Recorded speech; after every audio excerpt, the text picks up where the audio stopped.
పెడితే ఆ పప్పు కుండ పడేసి మొత్తం తిని వెళ్ళిపోతుంది కుక్క.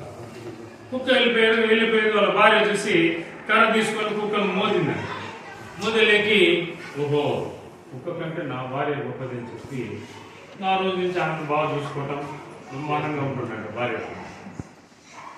ఒకరోజు భార్య ఏం చేసిందంటే పప్పు బాగా కూర చేసి ఆ కూరలో పొరపాటున ఉప్పు ఎక్కువ వేసింది. ఆయన అన్నం కూర్చొని అన్నం పెట్టిందండి. అన్నం కలుపుకొని తినేలేకి ఉప్పు ఎక్కువైంది. ఉప్పు ఎక్కువై ఆమె నడిచి దెబ్బ కొట్టి ఆమె ఏడ్చుకుంటే పక్క పోయింది.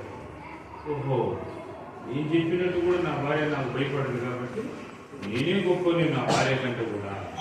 సో వీళ్ళందరికంటే కూడా గొప్పని ఎవరంటే నాకు నేనే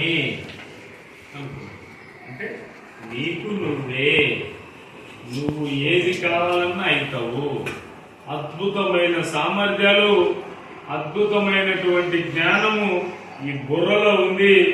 ఈ బుర్రకు మీరు పదును పెట్టండి, మీ ఆలోచన విధానంలో మార్పు తీసుకురండి, హార్డ్ వర్క్ చేయండి, సబ్జెక్టు చదవండి, మీకు మీరే అద్భుత